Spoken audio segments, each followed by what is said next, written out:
आप सभी को मेरा कोटि कोटि प्रणाम।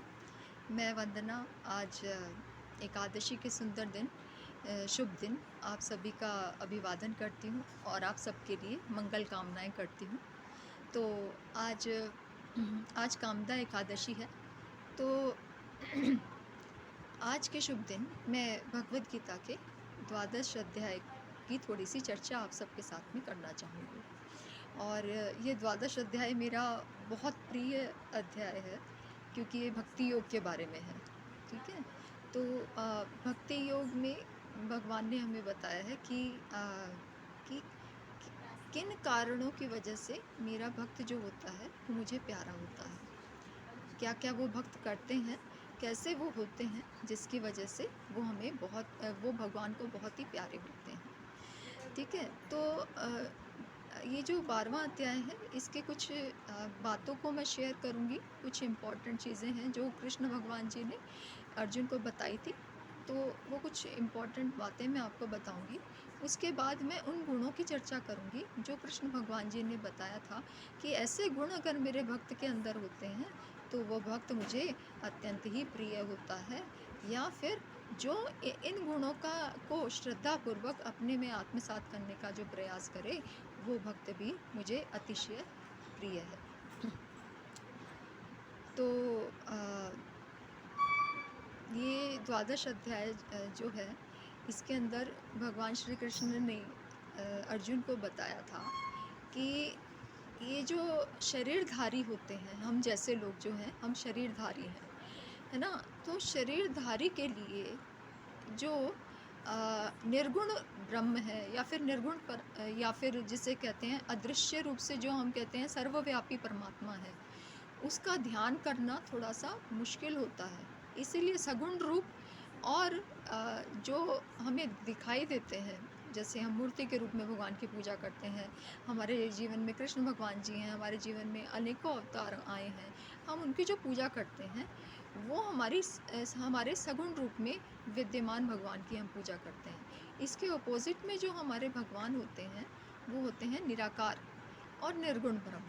ठीक है। उनकी पूजा में और जो सगुण और जो हमें दृश्य के रूप में दिखाई देते हैं भगवान, उनके बीच की जो अंतर है वो क्या है, वो भगवान श्री कृष्ण ने अर्जुन को बताया था। वो कहते हैं भगवान ने हमें बोला अर्जुन के माध्यम से कि हे अर्जुन, जो हमारे जैसे शरीरधारी हैं उनके लिए सगुण परमात्मा का, जैसे कृष्ण भगवान जी थे वो हमारे लिए प्रत्यक्ष रूप से आए थे, उनकी आराधना करना एक सरल उपाय रहता है। उनको प्राप्त करना, उनको भजना जो होता है वो शरीरधारियों के लिए बहुत ही सरल होता है इन कंपैरिजन टू जो कि निर्गुण निराकार और जो परमात्मा हमें दिखाई नहीं देते हैं, उनकी जो आराधना की जाती है वो थोड़ी सी मुश्किल होती है। वहाँ की जो प्राप्ति होती है वो कठिन होती है इन कंपैरिजन टू सगुण और साकार परमात्मा की। जैसे कि मैं अगर बात करूं, मेरे सामने मेरे गुरुदेव हैं, परम पूज्य गुरुदेव श्री श्री रविशंकर जी। तो वो हमारे सामने विद्यमान है, तो वो साकार रूप में हुए। तो उनकी आराधना करना और उनके थ्रू ईश्वर की आराधना करना हमारे लिए सरल है, और फिर निर्गुण परमात्मा की प्राप्ति भी सरल है। क्यों? क्योंकि माध्यम जो है हमारे सामने प्रत्यक्ष है, साकार रूप से उपलब्ध हैं और सगुण है। ठीक है। तो सगुण रूप साकार परमात्मा को जब हम बसते हैं तो निर्गुण की प्राप्ति जो होती है वो बहुत ही सरल हो जाती है ना। तो लेकिन अगर हम सीधा निर्गुण परमात्मा का ही ध्यान करते हैं, उन्हें प्राप्त करने की कोशिश करते हैं, तो वो शरीरधारियों के लिए बहुत ही एक कठिन प्रक्रिया होती है। हमारे इतिहास के अंदर कुछ बहुत ही चुनिंदा डिवोटी हुए हैं ऐसे, जिन्होंने सीधा निर्गुण निराकार ब्रह्म की जो उपासना की, तो उनके लिए वो प्राप्ति कई कारणों से बहुत ही मुश्किल थी। तो इसीलिए कृष्ण भगवान जी ने कहा कि सगुण साकार जो परमात्मा है उनकी आराधना करना शरीरधारियों के लिए सरल है। तो ये एक बात हम ये एक बहुत सुंदर बात उन्होंने हमारे को बताई। फिर उन्होंने बताया कि जो केवल मेरे निमित्त कार्य करते हैं, जो परहित कार्य करते हैं, मेरे को ध्यान में रखते हुए कार्य करते हैं सबके लिए, सर्वभूत हिते रतः, ये बात उन्होंने कही है कि जो दूसरों के हित में ही तत्पर रहते हैं, दूसरों का भला करने में ही तत्पर रहते हैं, जो ऐसे भक्त होते हैं वो मुझे ही प्राप्त होते हैं। वो क्यों प्राप्त हो जाते हैं भगवान को ही? क्यों? क्योंकि उन्होंने भगवान को ही अपना लक्ष्य बांध रखा है कि ये मेरे लक्ष्य हैं और यही मेरे हेतु हैं और यही मैं हूँ, मेरे सब कुछ ही परमात्मा है। तो ये ध्यान करते हुए वो जो भी कर्म करते हैं वो परमात्मा के निमित्त किया हुआ कार्य ही होता है, परमात्मा के लिए ही किया हुआ कार्य होता है। ठीक है, तो उनका उनका अपना कुछ होता ही नहीं है। ठीक है, तो उनके द्वारा किया गया जो कोई भी कार्य होता है वो दूसरों के हित के लिए ही होता है। वो स्वार्थी होते हैं, वो परमार्थी होते हैं, वो स्वार्थी नहीं होते हैं। वो दूसरों के लिए कार्य करने वाले होते हैं, परमार्थी होते हैं, वो स्वार्थी नहीं होते हैं। ऐसे मेरे भक्त जो होते हैं वो मुझे बहुत प्रिय होते हैं और ऐसे भक्त जो होते हैं वो मुझे ही प्राप्त होते हैं। जो सर्वभूत हिते रता, जो दूसरों के हित के लिए कार्य करने में रत रहते हैं, लीन रहते हैं, तो वो जो मेरे में ही मन और बुद्धि रखते हैं वो अंत में मुझे ही प्राप्त होते हैं। तो उनके लिए एक बहुत सुंदर बात भगवान ने बताई। उन्होंने कहा कि उनके लिए मैं क्या करता हूँ, जो सबके लिए कार्य करते हैं मेरे को ध्यान में रखते हुए मन और बुद्धि में, उनके लिए मैं क्या करता हूँ। तो कहते हैं तेषामहं समुद्धर्ता मृत्यु संसार सागरात् भवामि न चिरात् पार्थ मय्यावेशित चेतसाम्। ये बात उन्होंने बताई कि जो दूसरों के हित में मेरे प्रेमी भक्त जुटे रहते हैं और मुझे ही मन और बुद्धि में धारण किए हुए ऐसे भक्तों के लिए मैं क्या करने वाला हो जाता हूँ। तो भगवान हमें बताते हैं कि तेषामहं समुद्धरता मृत्यु संसार सागरा।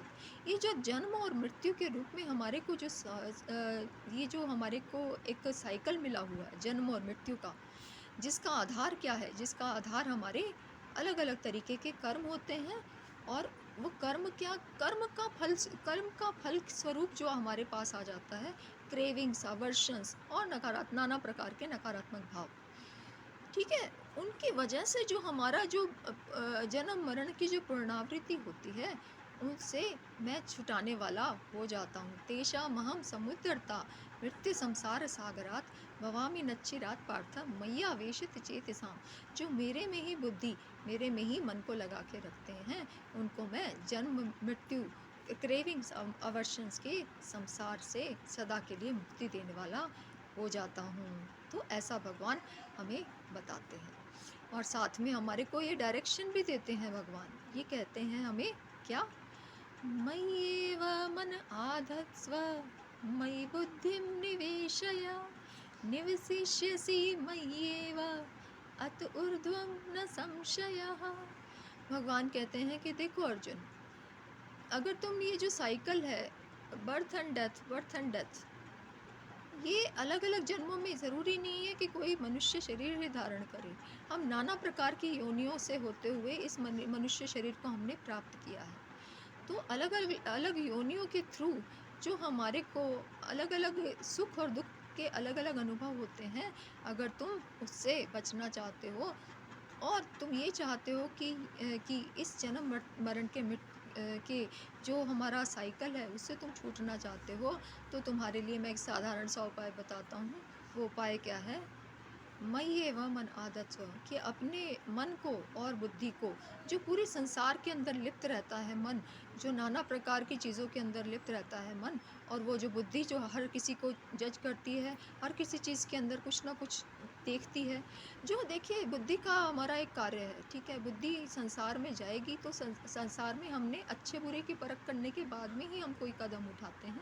बुद्धि का सकारात्मक पहलू भी है, लेकिन बुद्धि और मन अगर केवल संसार का ही भाग बने रहें और अपने केंद्र से, अपने परमात्मा से ना जुड़े रहें, तो वो संसार का जो मैल होता है वो अपने ऊपर वो बुद्धि ले लेती है और जिसके कारण, और मन ले लेता है, जिसके कारण हमारे नाना प्रकार के जन्म होते हैं नाना प्रकार की योनियों में।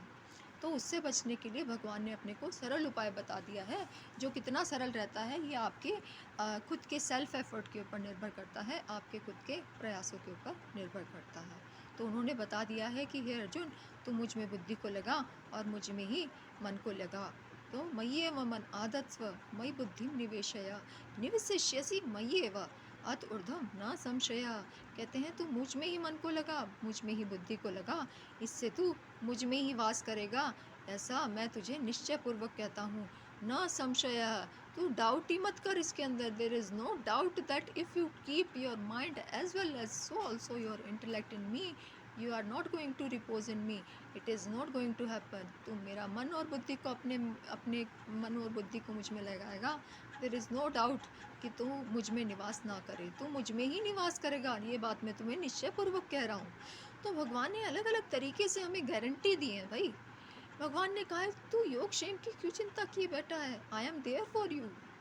वो कहते हैं कि तू जन्म मरण के इस जो चक्र है इसकी भी चिंता मत कर, I am there for you. तो भगवान is always there for you, but we are looking here and there, here and there, and this is the reason that we are going through this cycle of all type of negative emotions and all type of janmas which we have from many ages, many time, है ना, बहुत समय से, है ना। तो ये बात उन्होंने हमें बताई। फिर उन्होंने कहा कि भाई देखो, मैं भगवान ने उपाय बताया है, लेकिन उन्हें ये भी पता है कि हम मनुष्य हैं, और उन्हें ये भी पता है कि हम एक ऐसे संसार का हिस्सा हैं जिसमें नाना प्रकार की हमारे घटनाएं घटती हैं, नाना प्रकार की चीज़ें होती रहती हैं।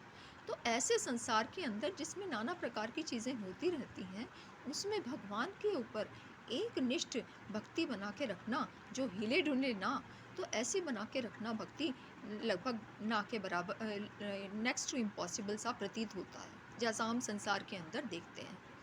तो उसके लिए भगवान ने उपाय बताया। उनको पता था कि भाई आगे आने वाला जो समय होगा वो कलयुग का होगा, जिसकी आहट पहले से आ चुकी थी, ठीक है ना, जिसकी वजह से ही तो वो पूरा जो यदुकुल था, जो पूरा का पूरा द्वारका नगरी थी, उसका जो नाश हुआ था, उसका कारण ही यही था कि कलयुग आ चुका था, और उसने अपना जो लीलाएं थी दिखाना शुरू कर दिया था, नकारात्मक लीलाएं। तो इसीलिए भगवान को पता था कि ऐसा समय आएगा कि जब मनुष्य की बुद्धि जो सतयुग, द्वापर, त्रेता के समय में काफ़ी स्थिर हुआ करती थी, वो थोड़ा थोड़ा हिलना शुरू हो जाएगी। इसीलिए भगवान ने हमें उपाय बताया। एक उपाय तो उन्होंने बताया कि भाई तू मन और बुद्धि को मुझ पे सेंटर रख, तब तू लाइफ और डेथ के साइकिल से बचेगा ही, इसमें कोई डाउट ही नहीं है। मैं तुझे बता रहा हूँ, ये मेरी गारंटी है, ठीक है। फिर उन्होंने उपाय बताया इसका कि तू मेरे में मन और बुद्धि को कैसे निश्चित रूप से कर सकता है। कहते हैं कि अगर तू अपने मन और बुद्धि को निश्चित रूप से मेरे में स्थिर नहीं करके रख सकता चिरकाल तक, तो तू अभ्यास कर। अभ्यास में क्या आ जाता है? भगवान के गुणों का कीर्तन करना, भगवान के चरित्र का चिंतन करना, भगवान की नाना प्रकार की जो लीलाएं हुई हैं उसका गान उनके भक्तों के बीच में करना, भगवान की बातें सबके साथ शेयर करना, भगवान और उनके गुणों का चिंतन करना, चैंटिंग कर, मंत्रों जाप करना, ठीक है। और क्या करना, और जो आप प्राणायाम करते हैं, ध्यान करते हैं, उससे भी हम परमात्मा से कहीं ना कहीं कनेक्टेड हो जाते हैं, ठीक है। उनका नाम स्मरण करना, उनकी कथाओं को, लीलाओं को आप जितना पढ़ते हैं, सुनते हैं, तो हमारा भगवान से और भी कनेक्शन हो जाता है। तो एक उन्होंने कहा कि अभ्यास करना। कहते हैं कि तू अगर मेरे में मन और बुद्धि को पक्का से नहीं स्थिर कर सकता है, तो तू अभ्यास कर, ठीक है। अचित्तम समाधातुम न शक्नोषि मयि स्थिरम अभ्यास योगेन ततो मामी छाप्तुम धनंजय। तो अगर तू मन और बुद्धि को मेरे में स्थिर रूप से नहीं कर सकता है, स्थिर नहीं कर पा रहा है, तो तू अभ्यास का सहारा ले, ठीक है ना, उससे तू मेरे में ही स्थित हो जाएगा। इसमें ये बात का तू ध्यान कर, ठीक है। और फिर आगे क्या कहते हैं, फिर भगवान को पता था कि अभ्यास भी कुछ लोगों से नहीं हो पाएगा, आगे आने वाले समय में भगवान के जो गुणों का स्मरण, चिंतन, कीर्तन, मनन, उनकी लीलाओं के बारे में बात करना, उनकी कथाएं सुनना, महिमा सुनना, वो सबके बस की बात नहीं होगी और सबकी इच्छा भी हो, ये भी ज़रूरी नहीं है। तो इसके लिए फिर उन्होंने दूसरा उपाय बताया, क्योंकि भगवान हमारे बहुत प्रेम करते हैं भाई। हमारे को सबसे ज़्यादा प्रेम तो भगवान ही करते हैं, सबसे ज़्यादा दयालु, कृपालु और हमारे परम पिता तो वही हैं। तो इसीलिए वो हमारे को सारे उपाय बताते हैं जिससे कि हम उनके अंदर एक निष्ठ भक्ति से स्थिर रहें। दूसरा उपाय उन्होंने बताया कि तू अभ्यास भी नहीं कर पा रहा है, तो मैं तुझे दूसरा उपाय बताता हूँ। क्या उन्होंने बताया?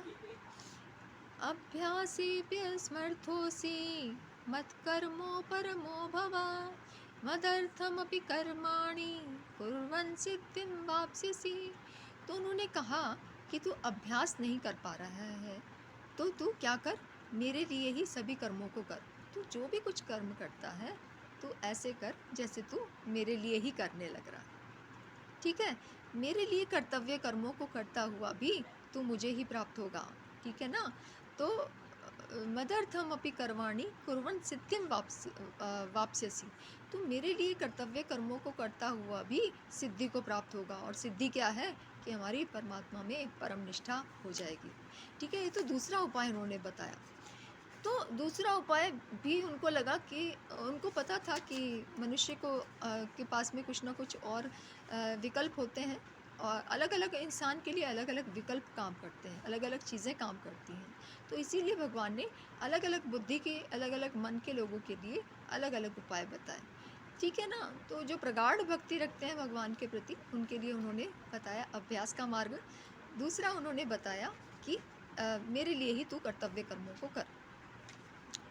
तीसरा जो उन्होंने बताया वो था, वो ये हमारा 11वां श्लोक है जिसमें उन्होंने बताया, वो क्या है? अथैतदप्य शक्तोऽसि कर्तुं मद्योगम् आश्रितः सर्वकर्म फलत्यागं ततः कुरु यतात्मवान्। अगर तू मेरे लिए कर्तव्य कर्म को नहीं कर पा रहा है, मेरे लिए कर्तव्य कर्मों का करने का मतलब क्या है? कि जो हम काम करें, हम ये सोच के करें कि ये जो काम कर रहा हूँ या कर रही हूँ, ये तो मैं भगवान के लिए कर रही हूँ, ये तो मैं अपने लिए कर ही नहीं रही हूँ। अगर तुमसे ये नहीं भी हो पा रहा है, ये भी उपाय नहीं हो पा रहा है अपने मन और बुद्धि को मुझ में स्थिर करने के लिए, तो तीसरा उपाय है। तीसरा उपाय क्या है? कि तू सभी कर्मों के फल का त्याग कर दे।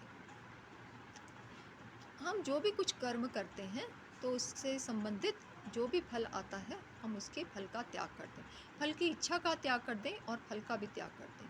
हम कोई भी कर्म करते हैं उसका कुछ ना कुछ दोष आ जाता है, ठीक है ना?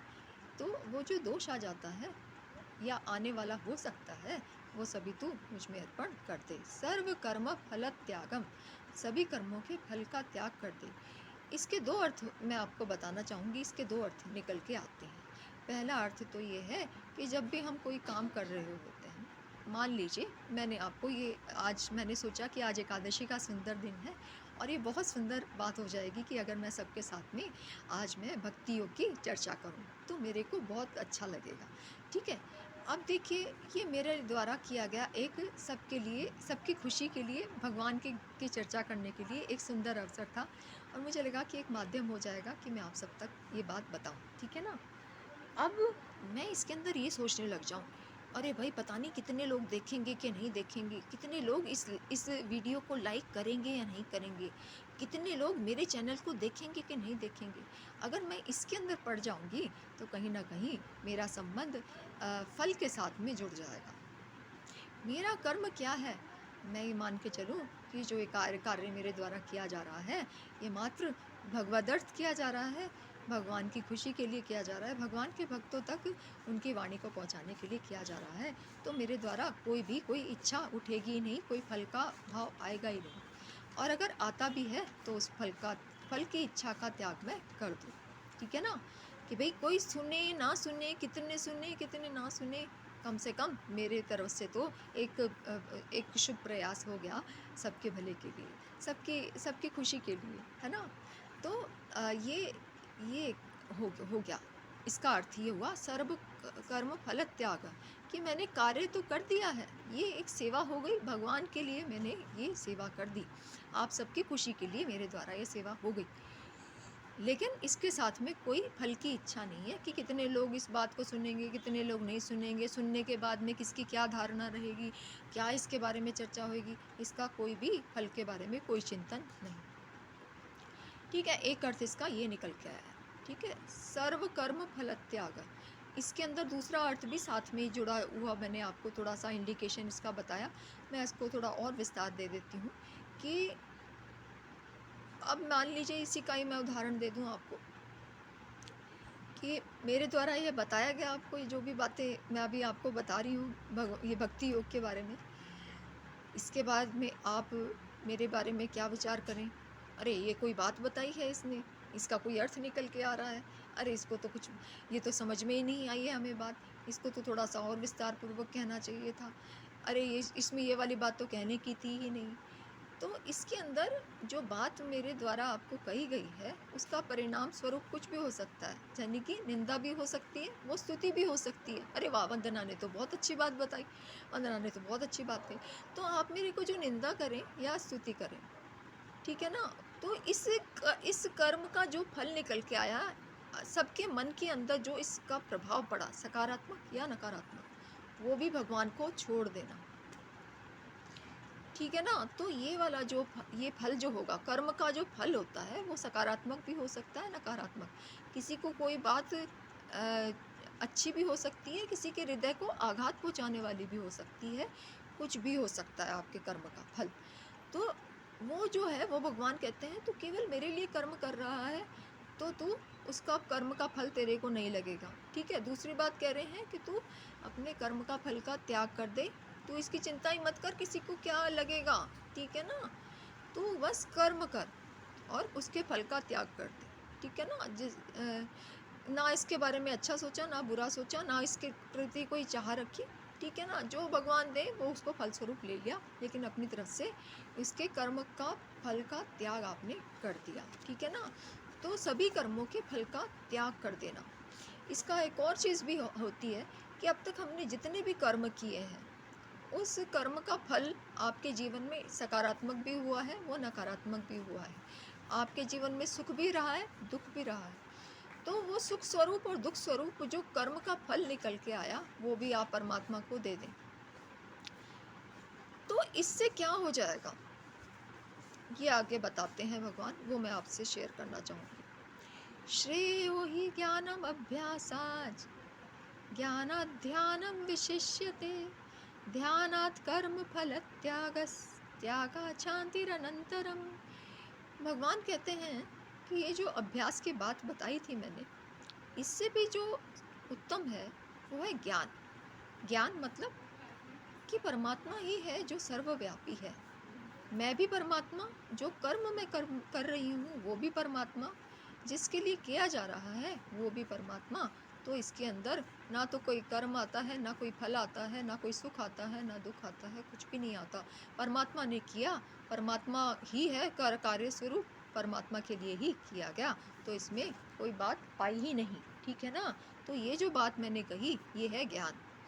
तो भगवान कहते हैं कि जो मैंने तुझे बात कही है कि तू मेरे में मन और बुद्धि को स्थिर कर, उसके लिए जो मैंने तुझे अभ्यास के रूप में जो उपाय बताया है उससे भी जो श्रेष्ठ है, वो सबसे सर्वोत्तम है, वो है ज्ञान। उत्तम क्या है? ज्ञान में रहना। ज्ञान जो मैंने आपको बताया, मैं भी परमात्मा, आप सुनने वाले भी परमात्मा, और जो करवा रहे हैं वो भी परमात्मा, जो ये कार्य किया जा रहा है ये भी परमात्मा ही है, इसके परमात्मा के अलावा कुछ एग्जिस्ट ही नहीं करता, ये जानना ज्ञान है। ठीक है ना, तो भगवान कहते हैं जो तुझे उपाय बताया है मैंने अभ्यास का, उससे भी उत्तम है आपका ज्ञान। ज्ञान उत्तम है, अभ्यास से ज्ञान उत्तम है, और ज्ञान से उत्तम क्या है? ध्यान, परमात्मा का स्मरण, चिंतन, कि उनके गुणों का ध्यान करना, उनका चिंतन करना, उनका ध्यान करना। तो कहते हैं कि अभ्यास से ज्ञान श्रेष्ठ है, और ज्ञान से भी जो श्रेष्ठ है वो है ध्यान। और ध्यान से भी क्या श्रेष्ठ बताया? ध्यानात् कर्म फल त्यागा शांतिरनंतरम, कहते हैं भगवान ध्यान से भी सर्वोत्तम जो है वो लास्ट का उपाय जो मैंने तुझे बताया था वो है, वो क्या है? सभी कर्मों के फल का त्याग कर दे। जो अब तक तूने कर्म किए उसका जो भी फल निकल के आया परमात्मा को तू उसे समर्पित कर दे। अब ऐसा करने से क्या मिल जाए, क्या हो जाएगा? कहते हैं the moment you drop all the fruits of the actions of the past or the present, that very moment you will attain the supreme peace। उसी क्षण आपको परम शांति की प्राप्ति हो जाएगी। ठीक है ना? तो ये उन्होंने बताया अपने को कि श्रेष्ठ तो अगर तेरा मन बहुत चंचल है, सब जगह जा रहा है, तो अभ्यास कर। लेकिन मैं तुझे यही कहना चाहूँगा कि अभ्यास से भी श्रेष्ठ जो है वो है ज्ञान, कि मैं ही हूँ, परमात्मा ही है सर्वव्यापी। और परमात्मा करने वाले, कराने वाले, जिसके लिए किया जा रहा है वो भी परमात्मा, सब कुछ परमात्मा। और तीसरी बात कि भाई ध्यान श्रेष्ठ है, इससे भी ज्ञान से भी ध्यान श्रेष्ठ है।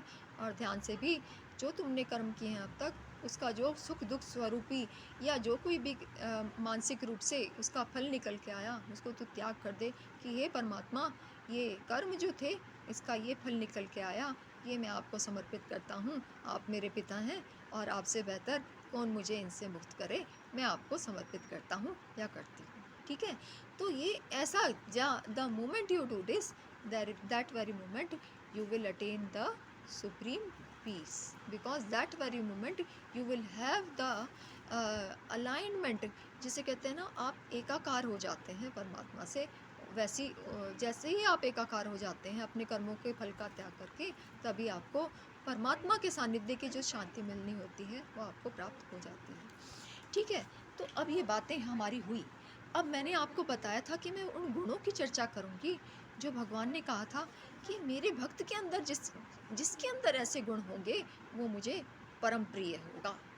तो अब हम उन गुणों की चर्चा करते हैं। देखिए, जब मैं आपको ये बात बता रही हूँ कि भगवान ये कह रहे हैं कि मेरे को ऐसा भक्त बहुत प्रिय है जिसमें ऐसे गुण हो, तो आप इन गुणों को सुनते सुनते ये मान के चलिए कि आपके अंदर ये गुण एक बीज के रूप में उपलब्ध है। आप योग वशिष्ठ की बात करें तो योग वशिष्ठ के अंदर ये बताया गया है कि ये जो संसार है वो परम चेतना के अंदर वैसे ही विद्यमान है जैसे कि एक बीज के अंदर वृक्ष विद्यमान रहता है। ठीक है ना? बीज को आप देखोगे तो आपको एक छोटा सा बीज दिखेगा, लेकिन जब आप उसे बोते हैं तो थोड़े समय के बाद पौधा बना, पौधे से वो पेड़ बन गया। इसी तरीके से आपके अंदर ये मान के चलें कि ये सारे गुण ऑलरेडी अवेलेबल हैं, क्योंकि आप परम चेतना ही हैं। ठीक है ना? आप अपने को कम मत मानिए। ठीक है ना? हम परम चेतना हैं। ठीक है? परम चेतना के अंदर सारे गुण निहित हैं। जो हमारे अंदर अवगुण के रूप में दिखाई देते हैं वो केवल और केवल माया का प्रभाव है, और उसके अलावा अविद्या का प्रभाव है जो हमने अपने ऊपर कर दिया है। उसके अलावा वो कुछ भी नहीं है। हम गुणवान हैं। क्यों? क्योंकि हम परम चेतना का अंश हैं और परम चेतना सभी गुणों का अबोर्ड है। The pure supreme consciousness is the abode of all the divine virtues. ठीक है ना? और ये केवल और केवल हमारा संसार के साथ में, संसार को जो अनरियल वर्ड है उसको सत्य मानने से हमारे अंदर जो नाना प्रकार के भाव आते हैं, उस नाना प्रकार के भाव आने से नाना प्रकार के अवगुण आना शुरू हो जाते हैं। The moment you consider the word to be non existent और unreal, that very moment you will find that all the divine virtues start manifesting in your life, and it becomes your next nature, which is your true nature actually. It cannot be said to be that it will be false कि मैं ये कहूँ कि आपके गुण जो है वो आपका second nature बन जाएगा, because all the gunas are your first nature only, because we all are the part of supreme consciousness। ठीक है ना? तो अब मैं उन गुणों की चर्चा करूँगी, और जब मैं उन गुणों की चर्चा करूँगी तो आप ये मान के चलिएगा कि ये आपके अंदर है। इनके ऊपर थोड़ा सा आपने पानी डालना है, थोड़ी सी आपने खाद डालनी है। इसका मतलब थोड़ा सा आपको अभ्यास करना है। ठीक है ना? तो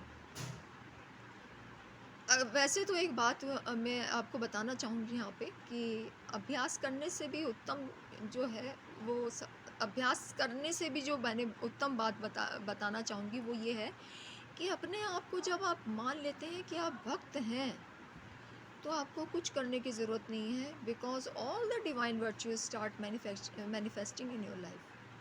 अगर आप भक्त हैं, मेरे गुरुदेव परम पूज्य गुरुदेव श्री श्री रविशंकर जी, उन्होंने एक बार एक संवाद के अंदर ये बात हमें बताई थी कि अगर आप भक्त हैं तो मान के चलिए, being a devotee is being the treasure house of all the divine virtues. ठीक है ना, आप भक्त हैं तो आपको कुछ अभ्यास की आवश्यकता नहीं है, लेकिन स्टिल अगर आपको लगता है तो फिर भी आप अभ्यास का साधन ले सकते हैं, क्योंकि भगवान ने हमारे को 2 माध्यम बताए हैं, अभ्यास और वैराग्य, जिसके द्वारा हम अपने मन को स्थिर रख सकते हैं और अपने अंदर जो चाहे वो हम प्राप्त कर सकते हैं, जो चाहे हम अपने अंदर उजागर कर सकते हैं। ठीक है, तो चलिए अब हम गुणों का चर्चा करते हैं कि कौन से गुणों वाला भक्त जो है वो भगवान को अत्यंत प्रिय है। तो पहला गुण क्या है? पहला श्लोक जो है जिसके अंदर गुण बताए हैं भगवान ने, वो है 12वें अध्याय का 13वां श्लोक। तो क्या है वो? अद्वेष्टा सर्वभूतानां मैत्रः करुण एव च निर्ममो निरहंकारः समदुःखः सुखः शमी। तो पहला गुण जो है भक्त का वो ये है कि भक्त के अंदर बुरे से बुरा अपराध करने वाले के विरुद्ध भी द्वेष का भाव नहीं होता है। कि अगर मान लीजिए आप देखेंगे, कृष्ण भगवान जी को शिशुपाल ने बहुत बार बहुत कुछ बोला। उन्होंने कहा कि तू 100 बार तू यही बोल, 100 बार तू बोल लेना, लेकिन जब 100 बार से ऊपर हो जाएगा तब मैं तुझे माफ़ नहीं करूँगा। लेकिन भगवान ने 100 बार तक उसको माफ़ करते रहे। भगवान के मन में उसके प्रति प्रेम ही रहा, उनके मन में शिशुपाल के प्रति द्वेष कभी पैदा ही नहीं हुआ। तो ऐसा ही भक्त भी होता है कि भक्त जो होते हैं वो कभी भी किसी के प्रति द्वेष नहीं रखते हैं। भले ही वो दिखा सकते हैं, क्रोध दिखा सकते हैं, लेकिन वो कभी भी द्वेष का भाव नहीं रखते। भक्त के मन में कभी भी किसी के प्रति द्वेष का भाव नहीं होता है। अगर आप किसी के प्रति द्वेष रखते हैं तो ये बिल्कुल वैसा हो जाता है जैसा कि आपने किसी को किराएदार तो रखा, लेकिन उससे आप वो आपको कोई रेंट नहीं दे रहा है। ठीक है ना, तो ये बिल्कुल वैसा ही हो जाता है। ठीक है, अद्वेष्टा सर्वभूतानां, सभी प्राणियों के प्रति कोई नफरत का भाव एक भक्त के अंदर नहीं रहता है। ठीक है, फिर क्या है दूसरा? मैत्र, सबके प्रति फ्रेंडलीनेस रहती है। हर एक व्यक्ति के प्रति जो भक्त होता है वो फ्रेंडली रहते हैं, मित्रता का भाव रहता है, हर किसी के प्रति भक्त फ्रेंडली रहते हैं। करुण, यानी कि करुणा का भाव रहता है भक्त के अंदर। कोई भी दुखी हुआ, कोई भी व्यक्ति परेशान हुआ, कोई भी गलत कर्म भी कर रहा है तो उसके प्रति भक्त के मन में करुणा का भाव रहता है। ठीक है ना, फिर निर्ममो का मतलब यह है कि अगर मान लीजिए, मैं आपको इसका उदाहरण देती हूँ। चलिए इसका ही मैं उदाहरण देती हूँ। मेरे हाथ में अभी श्री भगवद गीता है। ठीक है, मैं इसको कोई मुझसे पूछेगा कि ये किसकी है, ये पेन है मेरे हाथ में, कोई पूछेगा ये किसकी है, मैं कहूँगी कि ये मेरी है। ये पुस्तक किसकी है, ये मेरी है। तो हमारे अंदर क्या है, ये सेंस ऑफ आई और माइंडनेस जो है ये इतना पक्का बैठ जाता है, जिसकी वजह से हमारे को नाना प्रकार की समस्याएं आगे आती हैं। ठीक है ना, और ये वन ऑफ द रीज़न होता है जो हमारे ग्रीड का कारण बनता है। ग्रीड का मतलब लालच का कारण बनता है। भक्त कभी लालची नहीं होता है। ठीक है ना, सेंस ऑफ पोजेशन जो होती है हमारे दुखों का कारण जो होता है वो होता है मेरा बेटा, मेरा भाई, मेरे संबंधी, मेरा सहेली, मेरी सखा, ये जो होता है हमारे दुख का कारण होता है। सेंस ऑफ पोजेशन चाहे वो व्यक्तियों के प्रति हो, वस्तुओं के प्रति हो, वो हमारे दुख का कारण होती है। तो हमेशा भक्त जो होता है उसके मन में ये रहता है कि मेरे को कुछ भी मिला है, चाहे वो संबंध मिले हैं, चाहे वो कुछ भौतिक सामग्री मिली है, साधन सामग्री मिली है, I am just the custodian of that, I am just the trustee of that, I am not the owner of it, because owner केवल एक ही है, वो है केवल परमात्मा। क्योंकि देखिए, मैं आपको ये बताती हूँ कि देखिए, थोड़े समय के बाद तो इस शरीर ने भी शरीर का भी त्याग हो जाने वाला है। हम बाकी चीज़ों का तो भूल ही जाएँ। तो क्या तो ये पुस्तक मेरे हाथ में रह जाएगी, क्या तो ये पेन मेरे पास रह जाएगा, जबकि ये जो चमड़ी है, जिसने इस हड्डियों को लपेटे हुआ है, ये चमड़ी तक मेरे साथ नहीं जाने वाली। तो where is the sense of possession? So the devotee does not have the sense of I और माइंडनेस। उसके लिए चाहे वो चाहे क्या कहते हैं आपकी कुछ रिश्ते नाते हों, चाहे वो कुछ और चीज़ें हों, पैसा हो गया, चाहे और कोई मटेरियलिस्टिक चीज़ें हो गई, उसके मन में किसी प्रकार का सेंस ऑफ पोजेशन नहीं रहता है। ठीक है ना? फिर क्या है? अहंकार है। भक्त के अंदर अहंकार का भाव नहीं होता है। मैं का भाव नहीं होता है। मैं कुछ हूँ, ये मैं ऊंचा, मैं नीचा। मैं का जो भाव आता है वो दोनों ही तरीके से आता है। अरे मैं तो बड़ा गरीब हूँ, मैं तो बिल्कुल ऐसा हूँ, मेरे अंदर तो कुछ नहीं है, मैं तो या फिर अरे मैं तो बहुत कुछ हूँ, मेरे अंदर तो ऐसा है, मैं तो मेरी लाइफ में तो बहुत कुछ चीज़ें हैं, मेरे पास तो बहुत कुछ है। तो दोनों ही तरीके से ये सेंस ऑफ आईनेस जो होती है, ईगोइस्टिक नोशन जो होता है, ये काम करता है। तो अपने को ये जानना होगा कि भक्त के अंदर ये ईगो का भाव यानी आईनेस नहीं होती है। ठीक है ना? दूसरा फिर अगला जो बताया है भगवान ने, वो बताया है सम दुख सुख शमी, कि जो डिवोटी होता है वो सुख और दुख के अंदर समानता बना के रखता है, कि ना तो खुशी आई तो बिल्कुल ही उछल गए, पूछा ही मतलब कि जैसे कभी खुशी देखी ही नहीं है, इतने ज़्यादा प्रसन्न हो गए कि अपने आप को भूल ही गए, आपा ही खो दिया। और या दुख आया तो दुख में ऐसे दुखी हो गए कि फिर उठना ही मुश्किल हो गया। ठीक है ना? तो ना तो सुख के अंदर बिल्कुल विलीन हो जाते हैं, रमण नहीं करते हैं वो उसके अंदर, सुख के अंदर रमण नहीं करते हैं, दुख के अंदर नीचे जाके बिल्कुल ही परेशान नहीं हो जाते हैं। ठीक है ना? सुख और दुख के अंदर समता बनी रहती है, ये भक्त का लक्षण है।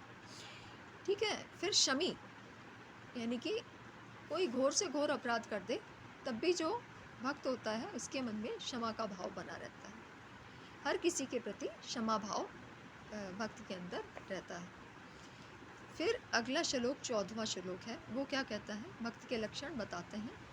संतुष्टः सततं योगी यतात्मा दृढ़ निश्चयः मयि अर्पित मनोबुद्धिर यो मद्भक्तः स मे प्रियः। कहते हैं जो भक्त जो मिलता है उसके अंदर संतुष्ट हो जाता है। देखिए, और की चाह जो होती है उसमें इंसान मारा जाता है, और यही इंसान के दुख का कारण भी होता है। कि अगर मान लीजिए कोई भी किसी चीज़ को भी आप लगा लीजिए, आपने अभी थोड़ा सा खाना खा लिया, पेट भर चुका है, अरे नहीं अभी तो कुछ और भी खा लेना चाहिए, कुछ फल खा लें, कुछ मीठा खा लें, कुछ और खा लें, उसका कोई अंत नहीं है। ठीक है? देखिए, खाना अच्छी बात होती है, एक होता है आप केवल खा रहे हैं, लेकिन एक एक एक आप पूर्णता के भाव से खाते हैं, एक होती है असंतुष्टि, कि भाई आप you are coming from the sense of lack, अभाव के भाव से आ रहे हैं कि अरे मेरे को तो ये चाहिए चाहिए चाहिए चाहिए, ये चाहिए चाहिए के चक्कर में इंसान जो होता है वो अपनी शांति खो देता है। और संतुष्टि और शांति एक दूसरे के बिल्कुल पूरक हैं। जो इंसान जितना संतुष्ट है वो उतना ज़्यादा सुखी है और वो उतना ज़्यादा शांत भी है। तो जो मिला, जितना मिला उससे हम अपने में संतुष्ट हो गए। जो जो पहनने को मिला उस पहनने में संतुष्ट, जो खाने को मिला खाने से संतुष्ट, जो लोग मिले बात करके संतुष्ट, ना मिले तो संतुष्ट, कोई आए जीवन में तो संतुष्टि, गए जीवन से तो संतुष्टि। अगर ऐसा आपने कर लिया तो आप मान के चले कि you are the true devotee of the divine. So संतुष्ट, जो मिला उसके अंदर तृप्ति का भाव कि थैंक यू सो मच भगवान, आपने मुझे इस काबिल समझा कि मैं उसको भोग पाऊँ जो आपने मेरे को भेज दिया। So I am so grateful for whatever you have given me.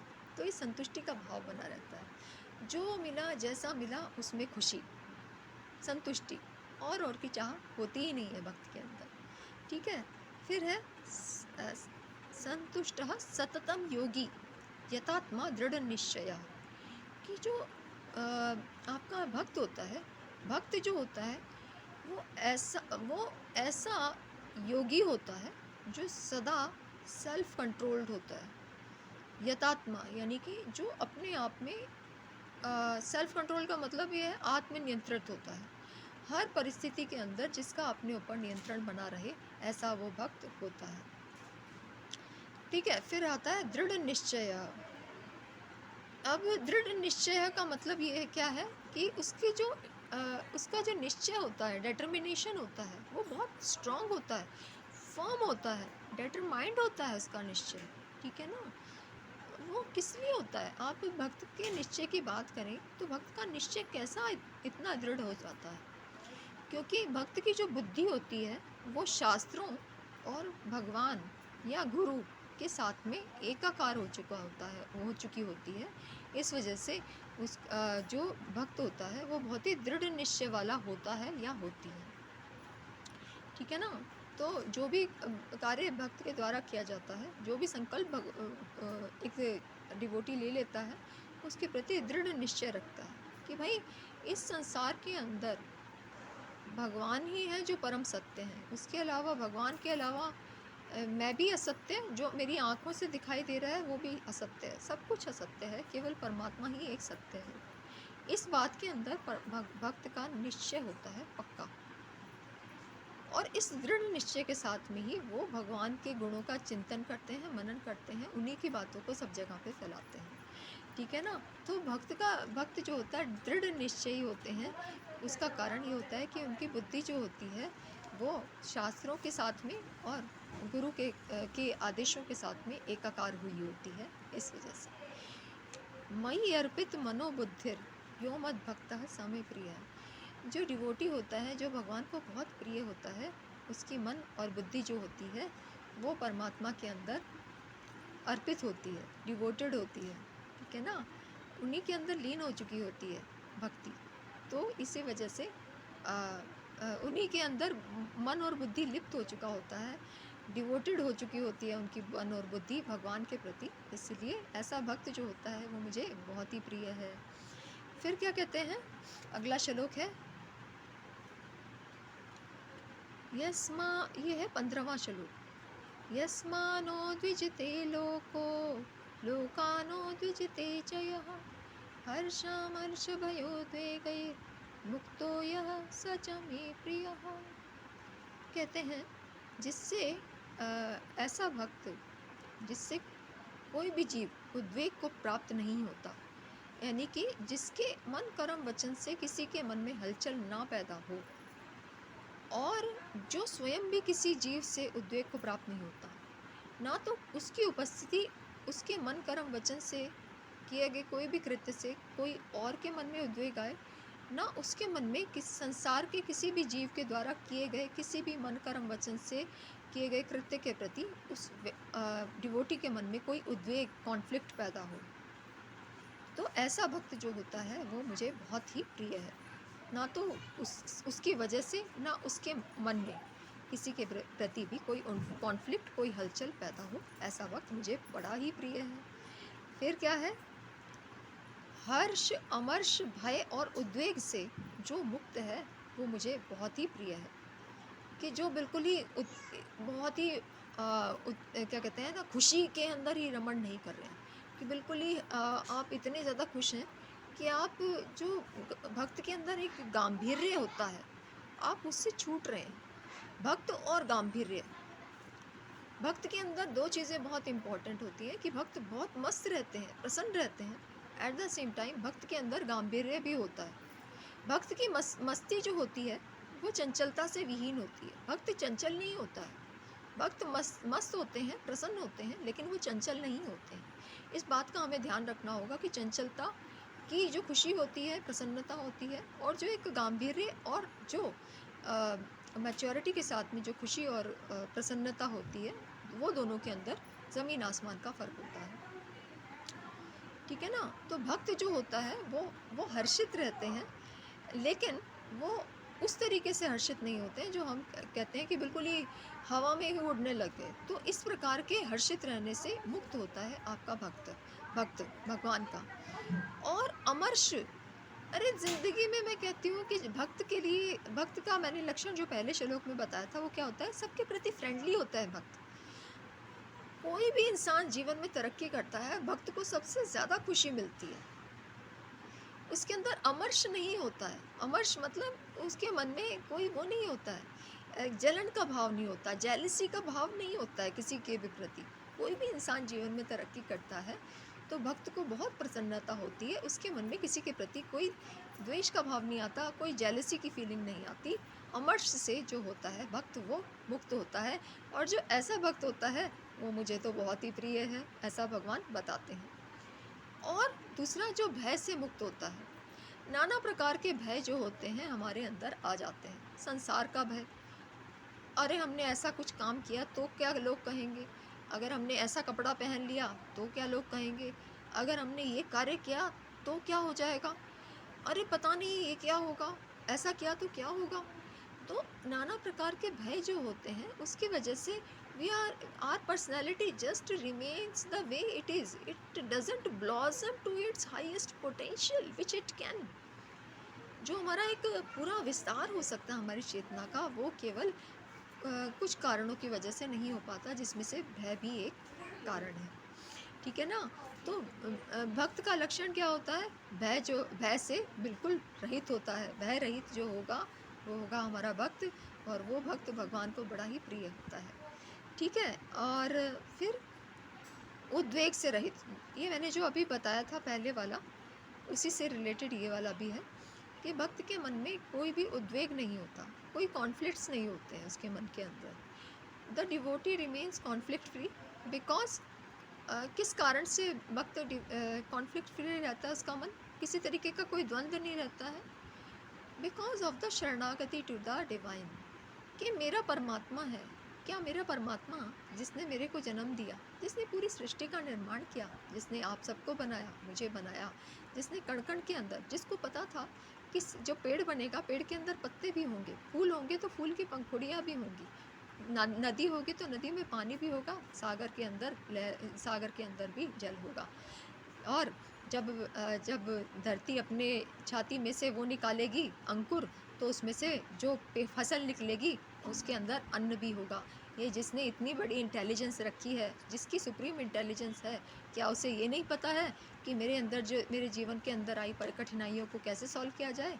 तो ऐसा भक्त नहीं होता। भगवान को उसको पता होता है, जिस सुप्रीम इंटेलिजेंस से पूरा संसार बना हुआ है, वो that intelligence, that divine is करुणामयी enough, wise enough, intelligent enough to take care of my needs as well। ठीक है ना। मेरी ज़रूरतों, परेशानियों और समस्याओं को ठीक करना वो मेरे परम पिता का काम है। मुझे तो केवल दूसरों के लिए काम करना है। मेरी समस्याएं, मेरे परेशानियाँ वो मेरे गुरु और या फिर परमात्मा की हैं। मुझे तो केवल हंसते हुए केवल दुनिया को ही खुशियाँ देनी है। भक्त के जीवन में कोई उद्वेग होता ही नहीं है, क्योंकि कोई प्रॉब्लम ही नहीं होती है भक्त के जीवन के अंदर। भक्त remains problem free because of the surrender to the deep surrender to the divine. क्योंकि उसे पता होता है कि भाई मेरे जीवन में भगवान है, मेरे को कोई टेंशन नहीं, मैं भगवान का काम कर रहा हूँ, भगवान मेरा काम करेंगे। ठीक है ना। और उसमें कोई आग्रह नहीं है। भगवान को पता है मेरे की क्या समस्याएं हैं, वो अपने आप सब करते रहेंगे। मेरा काम ये है कि मैं उनका काम करती रहूँ, जो भले भाव से उन्होंने मेरे को करने को बताया है। तो भक्त जो होता है वो क्या रहता है, उद्वेग से रहित होता है। उद्वेग का कारण क्या होती हैं, हमारे जीवन की छोटी छोटी समस्याएं। और भक्त का जो दृष्टिकोण होता है बहुत ही विशाल होता है और बहुत ही व्यापक होता है। तो जब इतना विशालतम और बहुत ही वृहद दृष्टिकोण अगर होता है तो उसके अंदर कोई उद्वेग की तो संभावना होती ही नहीं है। ठीक है ना। तो उद्वेग नहीं होगा तो फिर हम भगवान के प्रति अच्छे से भजन भी कर सकेंगे, भगवान का कार्य भी कर सकेंगे। तो ऐसा भक्त जो उद्वेग से मुक्त रहता है वो मुझे बहुत ही प्रिय है। ये बात उन्होंने बताई हमें।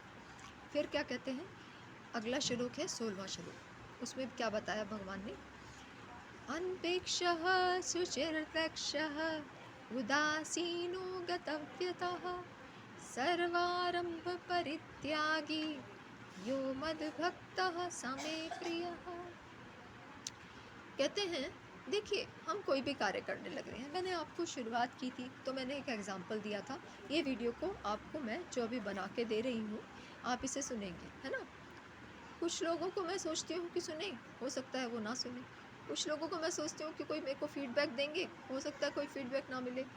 मतलब इन द सेंस इस वीडियो से रिलेटेड नाना प्रकार की अपेक्षाएं एक सांसारिक व्यक्ति की हो सकती हैं। मेरी कोई अपेक्षा ही नहीं होती है। आपको मैं अगर बताऊं, अनपेक्षा का उदाहरण मैं आपको अपने एक छोटे से एग्जांपल से ही दे देती हूँ कि मैंने जो मैं यूट्यूब के चैनल पे जो बनाया है, गुरु ग्रेस और ग्रेटिट्यूड, ये चैनल को ले सब्सक्राइब करने की रिक्वेस्ट मैंने 2 बार की। उसके बाद मैंने छोड़ दिया। मैंने कहा कि why should I be requesting any person for listening the wisdom of the divine or the issues which the world is facing, for which I am thinking about the solutions. Why should I requesting people? If they like it, they will like it. If they don't like it, they don't like it. But I will not be asking any person to subscribe this channel. And this is my दृढ़ निश्चय है इसका कि I will not ask anyone to watch it. I just share it क्योंकि मैंने बनाया है परमात्मा के प्रति प्रेम से और आप सबके प्रति अपनेपन से। ठीक है, तो शेयर किया जाएगा क्योंकि मेरा सबके प्रति अपनापन होता है। भक्त हूँ तो अपनापन होना तो निश्चित है, तो वो तो शेयर तो होगा, लेकिन अपेक्षा नहीं कि कोई मेरा चैनल देखे, कोई लाइक करे, कोई सब्सक्राइब करे। अरे भाई ना करे, ठीक है। मैं उसमें भी खुश हूँ, लेकिन अगर आप सुनेंगे तो फिर आपको ही थोड़ा सा वृहद दृष्टिकोण चीज़ों को लेके होगा, गुणों को लेके होगा भगवान की। और जो भी मैं आपको बताती हूँ, मैं अपना एक वृहद दृष्टिकोण शेयर करती हूँ आपसे। तो लेकिन मेरी कोई अपेक्षा नहीं रहती है। तो ये एक एग्जाम्पल मैं आपको दे रही हूँ, अनपेक्षा, कि भक्त जो होता है उसकी कोई अपेक्षाएं नहीं रहती हैं संसार से। वो अपेक्षा रहित होकर अपने सभी कार्यों का निष्पादन करता है या करती है। ठीक है, तो ये ऐसा भक्त हमारा होता है। और शुचिर दक्षः का मतलब क्या होता है कि देखिए, जिस संसार के अंदर हम रह रहे हैं, इसमें नाना प्रकार के लोग होते हैं, नाना प्रकार के सोच के लोग होते हैं, है ना। तो अलग अलग सोच के लोग होते हैं। कुछ लोगों की सोच जो होती है वो सात्विक होती है, कुछ लोगों की सोच बहुत ही अच्छी होती है, कुछ लोगों की सोच जो होती है वो थोड़ी सी डिफरेंट होती है।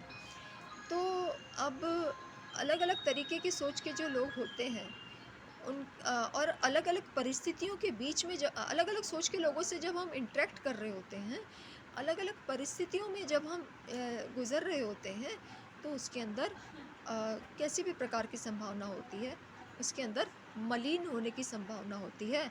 वो यहाँ से भी होती है और बाहर से भी होती है। इन द सेंस कि आपका मन भी मलिन हो सकता है और आपका अदरवाइज़ भी आप मलिन हो सकते हैं। ठीक है ना। तो इस संसार के अंदर जो पवित्रता होती है, उसको बनाए रखने के अंदर जो भक्त होता है वो बहुत ही दक्ष होता है। दक्ष यानी कि स्किलफुल होता है भक्त। कि भक्त जो होता है स्किलफुली अपनी प्योरिटी को मेंटेन करना जानता है या जानती है। ठीक है, तो ऐसा भक्त जो है वो मुझे बहुत ही प्रिय होता है, जो अपनी प्योरिटी को स्किलफुली मेंटेन करके रखता है, बना के या बचा के रखती है या रखता है। ठीक है, फिर है उदासीनो गतव्यथा, यानी कि देखिए, आज तक जितनी भी घटनाएं घटी आपके जीवन में, कुछ बहुत अच्छी रही होंगी और कुछ उसका ऑपोजिट रही होंगी, जो आपने सोचा भी नहीं होगा, है ना। कुछ आपकी अपेक्षा के अनुरूप घटनाएं घटी तो उनसे आपको बहुत खुशी मिली। कुछ घटनाएं आपकी अपेक्षा के अनुरूप नहीं हुई तो उससे आपको कुछ दुख का अनुभव हो गया। तो सुख मिला, दुख मिला, किसी ने आपके साथ में गलत कर दिया तो द्वेष का भाव भी आ सकता है। आपको लगा कि मेरे साथ ऐसा हो गया, विक्टिम कॉन्शियसनेस हो सकती है, या आपको लगता है आपने किसी के साथ गलत कर दिया, आपके अंदर अपराध बोध आ सकता है। तो नाना प्रकार के भाव आ जाते हैं जब हम अलग अलग घटनाओं से गुजर रहे होते हैं। देखिए, जब हम गंगा जी को देखते हैं, गंगा मैया जो है हमारी, गंगा मैया बड़े बड़े पहाड़ों से निकल के गुजरती है, पत्थरों से निकलती है, लेकिन वो बहती रहती है। आपने देखा है कभी कि गंगा मैया रुकी है? वो चलती रहती है, सतत रूप से चलती रहती है, नहीं रुकती है वो। The moment you stop in your life, the moment you stop in your life and just brood over things, just remain stuck in your situations, life situations, that very moment आपकी ज़िंदगी में से वैसी गंध आनी शुरू हो जाएगी जैसे कि नाली के अंदर रुके हुए पानी से आती है। नाली के अंदर रुका हुआ पानी होता है, आप क्या करते हैं, नाक पे कपड़ा लगा के आप जाते हैं कि हे भगवान ये तो बहुत गंदी बदबू आ रही है, निकलो यहाँ से, है ना? आपको ये लगता है कि जल्दी जाओ। तो क्यों ना आप अपनी ज़िंदगी के बारे में भी ऐसा सोचें कि भाई ज़िंदगी में 100 तरीके की घटनाएं हो जाती हैं, 100 तरीके के लोग मिलते हैं, नाना प्रकार के इंटरेक्शंस होती हैं, उसके अंदर जो भी कोई भी फलस्वरूप आया, सुख आया, दुख आया, क्यों नहीं झाड़ देते, आगे बढ़ जाते भाई? क्या जीवन जो इतना मूल्यवान है, क्या वो इतना जो फ्लीटिंग इवेंट्स हैं उनके ऊपर अपनी एनर्जी वेस्ट करने के लिए बना हुआ है? मुझे तो ये बुद्धिमत्ता की बात नहीं नज़र आती। और अगर आप किसी बुद्धिमान से पूछेंगे वो भी यही कहेंगे कि भाई ये बुद्धिमत्ता की बात नहीं है अगर हम केवल पास्ट में अटके रहें और आगे बढ़े ही ना, सोचे ही ना आगे बढ़ने के बारे में। तो उदासीनो गतव्य था, इसका एक्सप्लेनेशन जो है, मैं कहती हूँ मैंने इतना सुंदर एक्सप्लेनेशन इसका सुना नहीं था जितना मेरे गुरुदेव के मुख से मैंने सुना था जब ये 12वां अध्याय का प्रवचन उन्होंने हमें दिया था।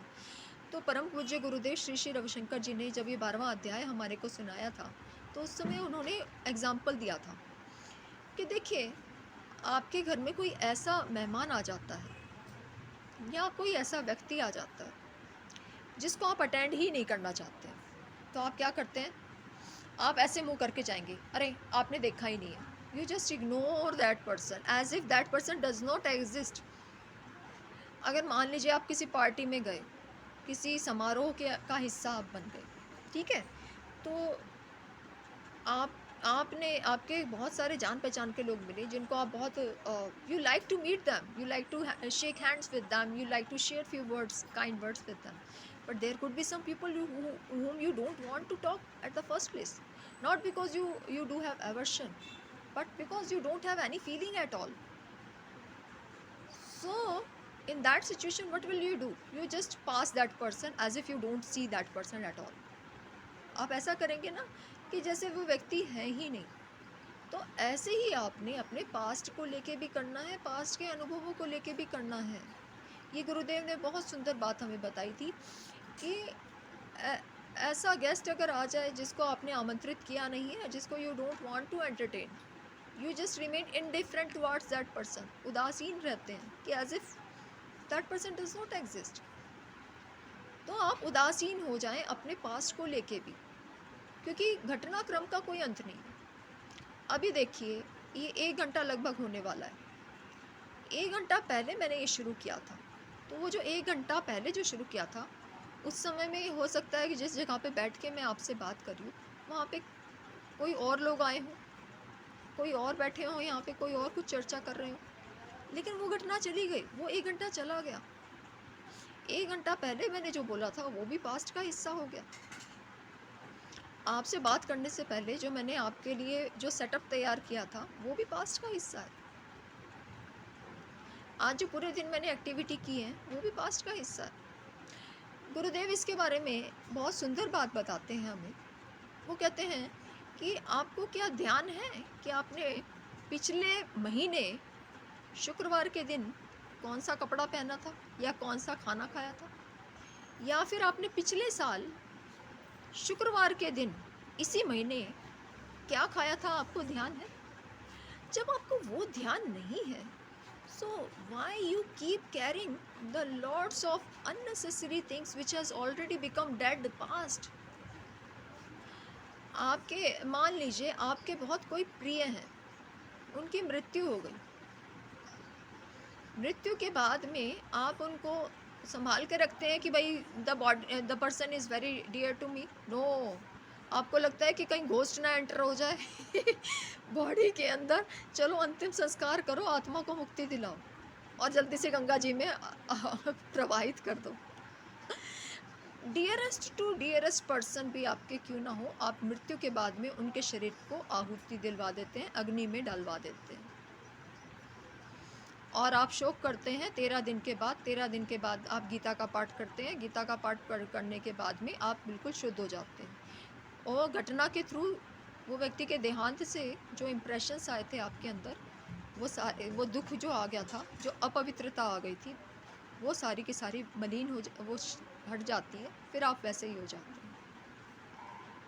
तो आपको कोई याद दिलाता है कि अरे पिछले साल इस टाइम में उस व्यक्ति की, आपके जो थे रिश्तेदार, उनकी डेथ हो गई थी। अरे हाँ, सच में आपने याद दिला दिया। आपको याद भी नहीं रहता है।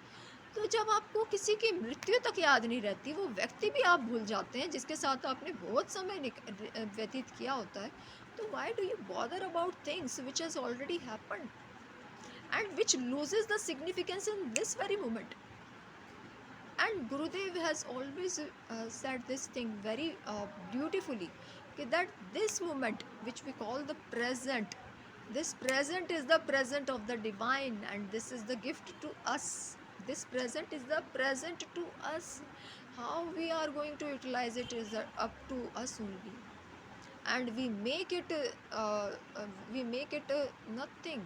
हम इसे व्यर्थ कर देते हैं ये सोच के कि उस समय में उस व्यक्ति ने ऐसा मेरे बारे में कहा, उस समय में उस व्यक्ति ने मेरे साथ ऐसा कर दिया। अरे भाई छोड़ो। इसीलिए भक्त का लक्षण बताया है, वो क्या है? फॉरगिवनेस। भक्त जो होता है वो क्षमा कर देता है। क्षमा का दूसरा उपाय बताया कि उदासीनो गतव्य था। Just be indifferent towards whatever happen till now. You are fresh as a kid. ठीक है ना? तो आप ये ध्यान रखें कि जो घटनाएं घट चुकी हैं अब तक, वो सारी पास्ट का हिस्सा है। इस समय में वर्तमान क्षण चल रहा है। वर्तमान भी बहुत जल्दी जल्दी पास्ट में कन्वर्ट हो रहा है। जो मैंने अभी प्रेजेंट की बात करना शुरू किया था, वो प्रेजेंट भी पास्ट हो चुका है। तो इतना जल्दी जल्दी टाइम बीतने लग रहा है, उसके अंदर कितना समय आप वेस्ट करेंगे अपने पास्ट के बारे में सोच के, उन लोगों से उलझने में जिनको आपको केवल माफ़ करके आगे बढ़ने में ही भलाई है, करुणा रखने में ही भलाई है। और कुछ ना हो तो उदासीन हो जाइए। Just be indifferent. जो इन्होंने बोला है भगवान ने, उदासीनो गतव्य था। जो अब तक घटनाएं घट चुकी हैं, गए हुए के प्रति उदासीन हो जाओ, घटनाओं के प्रति उदासीन हो जाओ। तो ऐसा जो होगा भक्त, उदासीनो गतव्य था, that will be my most favourite. ये बात भगवान ने हमारे को बता दी। फिर क्या कहते हैं? सर्वारंभ परित्यागी। कोई भी चीज़ों को इनिशिएट करना, किसी भी चीज़ को इनिशिएट करना, किसी कर्म का आरंभ कर देना, ठीक है ना? तो sense of initiation in anything does not exist in devotee. सर्वारंभ परित्यागी, ठीक है ना? किसी भी कर्म के आरंभ का त्याग कर देना वाला जो होता है, वो भक्त मुझे बड़ा प्रिय है। अब आप कहेंगे कि भाई बहुत सारे कर्म तो हमारे को करने होते ही हैं। तो कर्तापन जो होता है, यहाँ पे भगवान उसकी बात करने लग रहे हैं। उसके अंदर कर्तापन का जो भाव होता है, वो भक्त के अंदर नहीं होता है। अब भक्त को देखेंगे, हमारे भक्तों ने कितने बड़े बड़े कार्य किए हैं भगवान के नाम को आगे बढ़ाने के लिए। तो आप कहेंगे कि it is in contradiction of what the devotee do. देखिए भक्त, इसके अंदर इसका दूसरा अर्थ ये निकल के आता है, कोई भी कार्य भक्त के लिए स्वार्थ के लिए नहीं किया जाता। स्वार्थ के लिए किए गए किसी भी कार्य के आरंभ का उसके द्वारा त्याग किया जाता है। तो ऐसा भक्त जो होता है वो मुझे बहुत प्रिय होता है। दूसरा इसका मैंने आपको बताया कि भक्त के अंदर कर्तापन का भाव नहीं होता है, कर्तापन का त्याग करके उसके द्वारा सभी कर्म किए जाते हैं। तो सर्वारंभ परित्यागी यो मद भक्तः समे प्रिय है। सभी कर्मों के आरंभ का त्याग करने वाला जो होता है, वो भक्त मुझे बड़ा प्रिय है। इसके दो अर्थ मैंने आपको बताए कि कोई भी स्वार्थ के लिए किए गए कार्य का त्याग करना, और दूसरा किसी भी ऐसे कार्य को करना जिसमें कर्तापन का भाव है।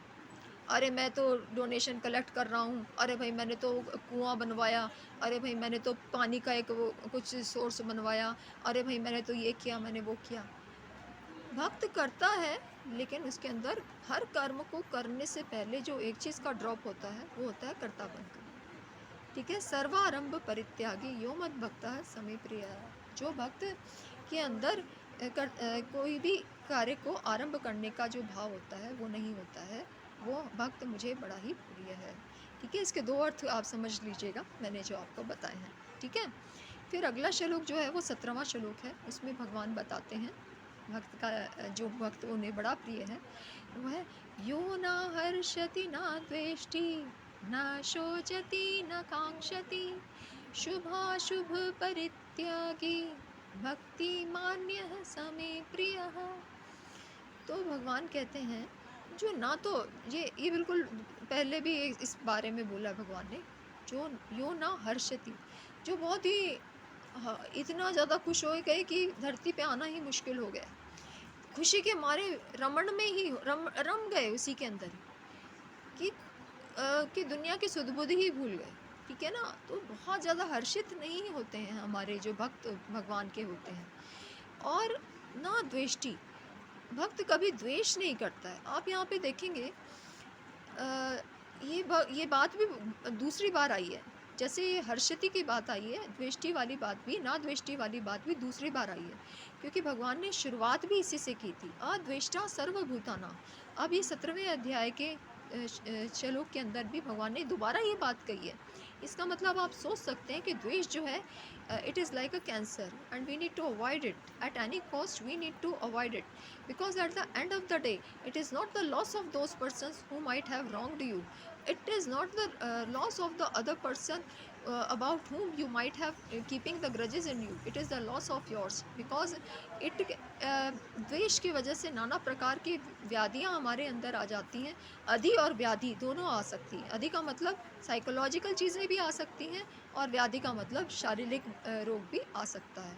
इसका आधार जब भी कोई शरीर या मन में आप कोई भी चीज़ आई है तो आप मान के चलें कि इसका जो आधार है वो कहीं ना कहीं कोई ना कोई नकारात्मक भाव है। इसके बारे में बहुत साइंटिफिकली हमारे को योग वशिष्ठ के अंदर बताया गया है कि अधि कैसे होती है, व्याधि कैसे होती है। तो उसके अंदर बहुत सारे कारण उन्होंने बताए हैं और जिसकी चर्चा मैं किसी दिन फिर करूँगी जब मैं योग वशिष्ठ के बारे में चर्चा करूँगी आप सब लोगों से। तो अभी हम इसकी चर्चा कर रहे हैं तो इसी की बात करते हैं पहले, है ना। तो भक्त बिल्कुल ही खुशी में ऐसे बिल्कुल बावले नहीं हो जाते हैं कि अरे बिल्कुल ही रमण में लग गए, नहीं। और ना ही द्वेष करते हैं। भक्त के मन में किसी घोर अपराध करने वाले के प्रति भी द्वेष का भाव नहीं आता है। ऐसा भक्त हमारे भक्त ऐसा भक्त भगवान को बड़ा प्रिय होता है। जो किसी के प्रति नफरत नहीं रखता है वो भक्त भगवान को बड़ा ही प्रिय होता है।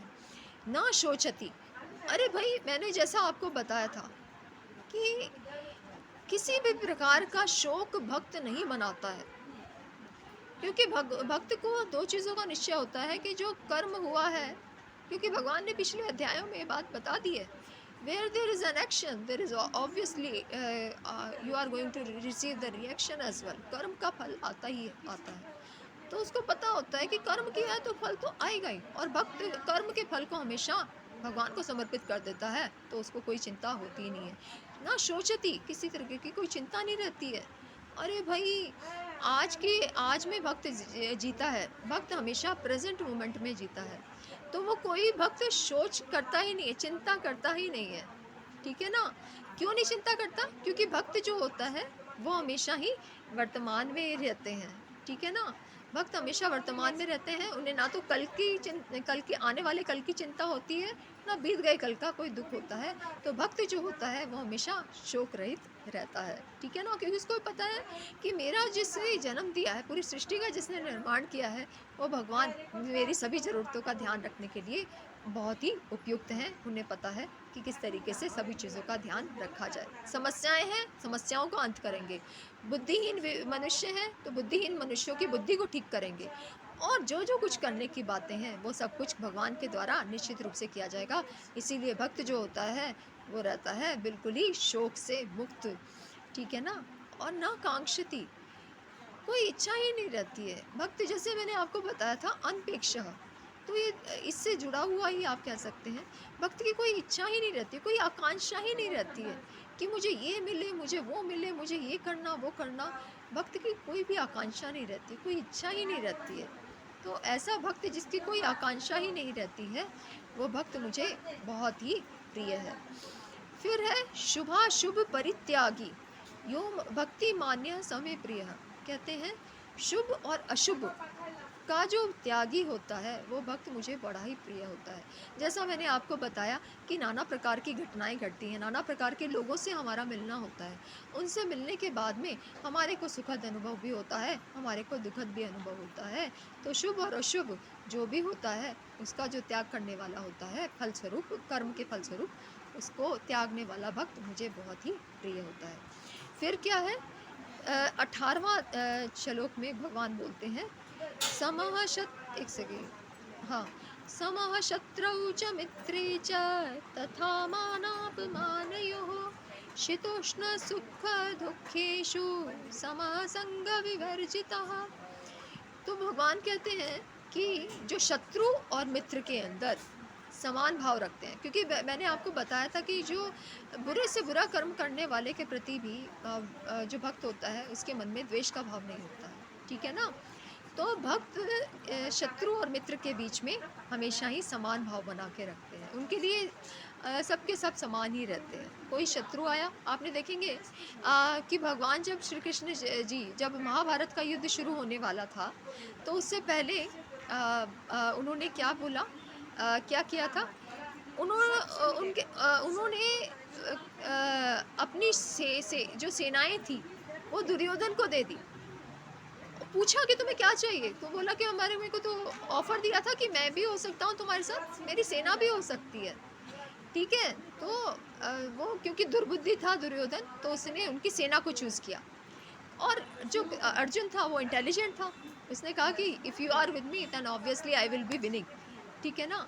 तो इसी वजह से भगवान ने कोई भेद ही नहीं किया, मतलब उन्होंने उसके लिए शत्रु और मित्र, हालांकि वो बहुत परम प्रिय थे, पांडव जो थे भगवान को परम प्रिय थे और वो हमेशा भगवान उनके साथ में रहते थे, लेकिन उन्होंने फिर भी क्या नाम है आपके, ये दुर्योधन कौरवों को बराबर माना, कोई भी उन्होंने पक्षपात नहीं किया, समान भाव बना के रखा, शत्रु में भी मित्र में भी, ठीक है। और उसके अलावा मान अपमान में भी किसी ने कोई प्रशंसा, किसी ने आप भक्त का बहुत सम्मान किया, किसी ने भक्त का बहुत ही निरादर कर दिया, दोनों के प्रति जो भक्त होता है वो समान भाव रखता है, ठीक है ना। ऐसा भक्त जो मेरा होता है वो भक्त मुझे अत्यंत ही प्रिय है। फिर कहते हैं शीतोष्ण सुख दुखेशु, शीत गर्मी सर्दी, सुख और दुख, सुख आया दुख आया, गर्मी आई सर्दी आई, सबके अंदर जो समान भाव बना के रखता है वो भक्त मुझे अत्यंत ही प्रिय है। संग विवर्जितः, जो भक्त आसक्ति से रहित होता है, एंटेंगलमेंट से, देखिए भक्त जो होता है सभी के प्रति प्रेम भाव रखते हैं, वो भक्त और भगवान में कोई फ़र्क ही नहीं होता। मेरे गुरुदेव परम पूज्य गुरुदेव श्री श्री रविशंकर जी हमेशा ये बात कहते हैं कि भक्त और भगवान में कोई भेद नहीं होता है। अगर आपने भक्त को देख लिया तो आपको भगवान को देखने की ज़रूरत नहीं है, क्योंकि भक्त और भगवान दोनों ही एक ही समान होते हैं, ठीक है ना। भक्त और भगवान में कोई भेद भी नहीं होता है ज़रा भी, ठीक है ना। तो लेकिन क्योंकि भक्त जो होता है भगवान का ही स्वरूप होता है, तो इसीलिए सबके प्रति प्रेम रहता है, लेकिन वो आसक्ति से रहित होता है, ठीक है ना। अब आखिरी श्लोक जो जिसमें गुणों की चर्चा की गई है वो मैं आपको बता देती हूँ, ये 19वां श्लोक है। उसमें भगवान क्या बताते हैं, तुल्य निंदा स्तुतिर्मौनी संतुष्टो येन केनचित् अनिकेतः स्थिरमतिर्भक्तिमान में प्रियो नरः। फिर कहते हैं निंदा और स्तुति में भी वो सम रहता है, कि आज किसी ने बहुत बड़ाई कर दी, कल कोई वही इंसान ने निंदा कर दी, कल उसी इंसान ने बड़ाई कर दी, कल परसों उसी इंसान ने निंदा कर दी। एक ही इंसान के द्वारा आपके प्रति अलग अलग तरीके के व्यवहार हो सकते हैं। तो ये सब के प्रति निंदा और स्तुति के अंदर जो भक्त होता है वो समानता बना के रखता है, ठीक है ना। वो निंदा करने के बाद में इतना बिल्कुल बलून की तरह फूलता नहीं है, फूलती नहीं है बलून की तरह, और ना ही कोई निंदा कर दे तो बिल्कुल ही ऐसे जैसे पिन मार दिया ना बलून के अंदर, वैसे नहीं होता, ठीक है ना। The devotee remains as like that only, समता बनी रहती है, ठीक है। संतुष्टो ये न केनचित्, अच्छा मौनी एक शब्द हो रहा है क्या, मौनी, जो भक्त होता है वो मनन करने वाला होता है, ठीक है ना। घटनाओं परिस्थितियों इन सब के बारे में देख के वो ज्ञान को लेके चिंतन मनन करता है, इंट्रोस्पेक्ट करता है कि और ज़्यादातर समय ये सोचते हैं कि संसार किस कारण से पैदा हुआ, ये संसार के पीछे क्या कारण है, ठीक है ना? इसका परम कारण क्या है संसार के पीछे का, और जो परम कारणों के भी पीछे जो कारण है उसका स्वरूप कैसा है, और वो क्या कार्य करते हैं, भगवान कैसे हैं और उनका स्वरूप कैसा है, उन्हीं के बारे में ही वो सोचते रहते हैं, मनन करते रहते हैं, चिंतन करते रहते हैं। ऐसे भक्त जो होते हैं जो मनन करते रहते हैं, भगवान के बारे में सोचते रहते हैं, इस मिथ्या संसार के बारे में चिंतन करते हैं कि कैसा स्वरूप है इसका, गुरु भगवान का स्वरूप कैसा है, सबके बारे में मनन करते हैं, चिंतन करते हैं, ज्ञान के बारे में मनन चिंतन करते हैं। ऐसे भक्त जो मौनी भक्त होते हैं वो मुझे बड़े प्रिय होते हैं। संतुष्टो येन केनचित। देखिए, अभी मैंने जो आपका जो ये लगाया है, सेटअप सेट किया है, इसके लिए मैंने क्या बेस किया तैयार, मैंने 2 कॉपियाँ रखी हैं, 2 किताबें हैं, 1 कॉपी है, ठीक है ना? पीछे मैंने अपनी वाटर बॉटल सेट की हुई है, ठीक है ना? क्योंकि मेरा जो स्टैंड था ना आईपॉड वाला, वो मेरा मिसिंग है, तो इसीलिए मेरे अभी अभी जो था मेरे पास में, मैंने उसके थ्रू ये पूरा सेटअप तैयार कर दिया। इससे अब इस सेटअप से मैं बिल्कुल संतुष्ट हूँ। जो मैंने वस्त्र धारण किए हैं उससे मैं पूरी तरह ही संतुष्ट हूँ। जो मेरे पास ईयरफोन है मैं उससे संतुष्ट हूँ। कोई आवश्यकता नहीं कि भी वो जो है क्या कहते हैं अपना जो आजकल नया आ रहा है कि दूसरे जो कनेक्ट हो जाता है इससे ब्लूटूथ से, वैसा वाला नहीं है। अरे भाई वैसा नहीं है तो क्या है, काम चलाना है वो तो इससे भी हो जाएगा। तो जो मिला जैसा मिला उससे संतुष्टि, ठीक है ना? तो भगवान जो भक्त होता है वो जैसे तैसे संतुष्ट रहता है, जो खाने को मिला, जो पहनने को मिला, जो कोई भी मिली चीज़ उसमें संतुष्ट रहता है। ये न केनचित, जैसे तैसे भक्त जो होता है वो संतुष्ट ही रहता है। अनिकेतः, जो रहने का स्थान होता है, रहने के स्थान में आसक्ति से रहित होता है भक्त, और सेंस ऑफ अटैचमेंट नहीं होती है कि मेरी जगह है, मेरा घर है, मेरी जगह है ये, तो sense of attachment to the place नहीं होता है, ठीक है ना? तो अनिकेतः, sense of attachment to the place where the devotee lives, and it is equal, हर तरीके से आ जाता है, जगह के प्रति, स्थान के प्रति कोई ये नहीं होता, सेंस ऑफ अटैचमेंट नहीं होता, अनासक्त भाव रहता है। अनिकेतः, non attachment to the place where the devotee lives, स्थिर मति, कि भक्त की मति जो होती है वो स्थिर रहती है। जैसे मैंने आपको बताया कि नाना प्रकार की परिस्थितियों से हम गुजरते हैं, नाना प्रकार के व्यक्तियों से हमारा मिलना होता है, उसमें नाना प्रकार के भाव आ सकते हैं, तो सभी के अंदर भक्त की जो मति होती है वो स्थिर रहती है, ठीक है ना? ऐसा अगर जो करता है, ऐसा जो जिसमें होता है वो भक्त मुझे बड़ा ही प्रिय है। अब लास्ट श्लोक जो होता है वो क्या कहते हैं उसमें भगवान, ये तो धर्म्यामृतम इदम यथोक्तम पर्युपासते श्रद्धानामत परमा भक्तास्ते अतीव में प्रियः। तो जैसा मैंने आपको शुरुआत में बोला था वैसे ही इसका रेपिटेशन मैं आपको करूँगी कि मन में आ जाएगा कि अच्छा, ऐसा भक्त भगवान को प्रिय है, लेकिन मेरे में तो कुछ गुण जो हैं, कुछ तो हैं लेकिन कुछ गुण तो मिसिंग हैं, मैं क्या करूँ, मेरे पास तो सारे गुण तो नहीं हैं। तो मैं आपको ये बता रही हूँ कि पहला तो ये मान के चले कि बीज रूप में ये आप में ऑलरेडी है। दूसरी बात, भगवान ने अपने आपको ये सांत्वना के तौर पे ये बात आखिरी श्लोक में बता दी है कि इस जो श्रद्धा से युक्त, जो भगवान के प्रति फेथ रखते हैं कि भाई भगवान मेरे अपने हैं, जो श्रद्धा रखते हैं भगवान, वो मेरा सहारा लेके जो मेरे प्रति डिवोटेड हैं और जो निष्काम भाव से सभी कर्मों को करने वाले हैं, वो इस धर्म में अमृत का जो पान करेंगे प्रेम भाव से, वो भी मुझे बहुत प्रिय होंगे। जो प्रेम से, निष्काम भाव से, ये जो धर्म युक्त बताया उन्होंने, धर्म का मतलब क्या है, ऐसा व्यवहार ना करें दूसरे से जैसे व्यवहार की अपेक्षा आप अपने से नहीं करना चाहते हैं कि आपके साथ किया जाए, ठीक है ना? तो ये जो बात भगवान ने की है, ये उन्होंने धर्म की बात बताई है। धर्म यही कहता है कि आपने दूसरे से वैसा ही व्यवहार करना है जैसे कि अपेक्षा आप अपने से रखते हैं। तो ये धर्ममय अमृत जो है, इसको जो भी मेरे में श्रद्धा रखते हैं भक्त, वो प्रेम पूर्वक इसको श्रद्धा से अपने जीवन में जो अपने उतारने की कोशिश करेंगे, प्रयास करेंगे, एफर्ट डालेंगे, वो भी मेरे को बड़े प्रिय होंगे। ठीक है ना? तो आपने ये बात का ध्यान रखना है कि ये जो भी हमारे को भगवान ने गुण बताए हैं, ये बीज रूप में आप में ऑलरेडी समाहित हैं।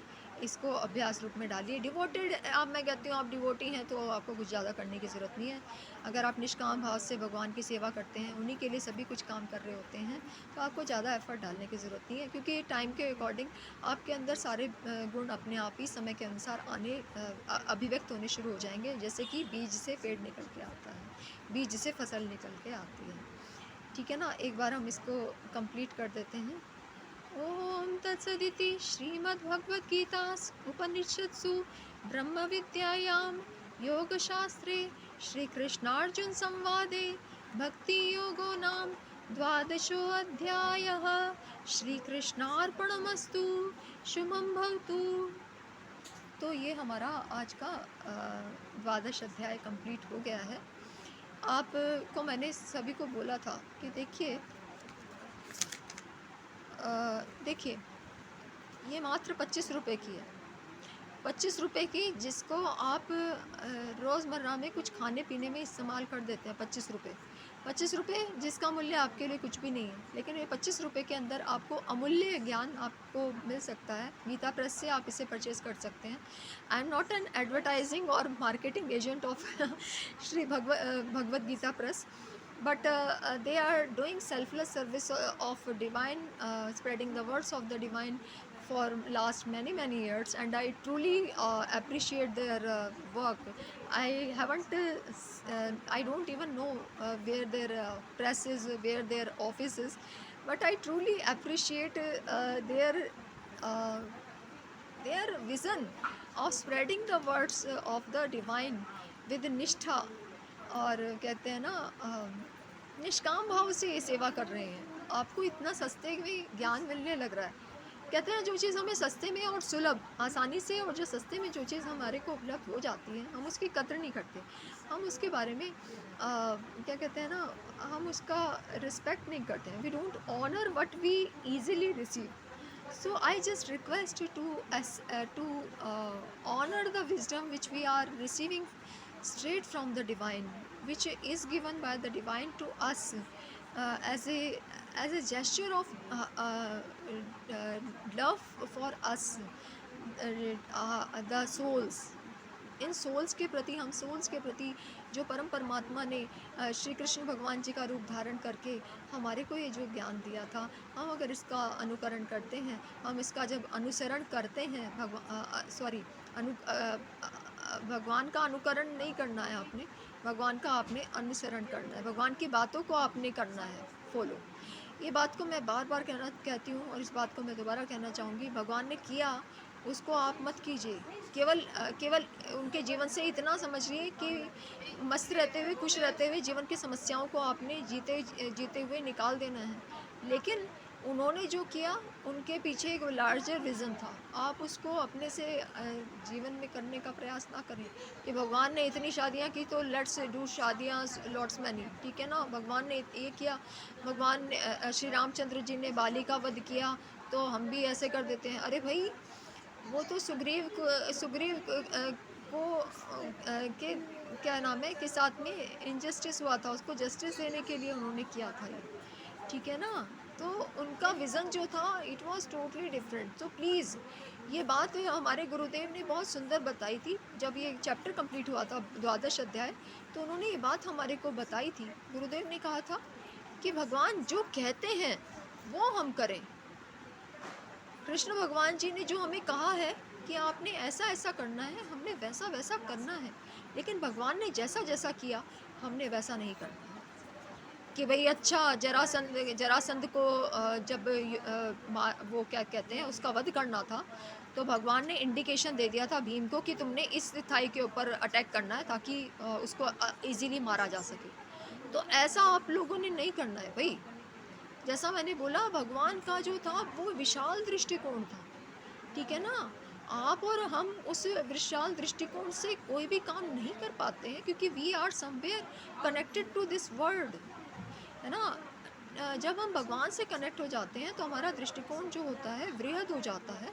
लेकिन फिर भी we are the part of word. हमने केवल भगवान के क्या नाम है, उनकी बातों का अनुसरण करना है, जीवन में उतारना है, लेकिन उनके कृत्यों का अनुसरण नहीं करना है। एट द मैक्स मैं कहती हूँ कि भगवान ने जैसा जीवन जिया, समस्याएं उनके जीवन में बचपन से आ गई थी, पैदा होते ही आ गई, पैदा होने से पहले ही आ गई थी उनके जीवन में समस्याएं, लेकिन उन्होंने पूरा जीवन कैसे निकाला, मस्त रहते हुए, खुश रहते हुए, सब जगह पे खुशियाँ फैलाते हुए, ऐसा उन्होंने जीवन जिया।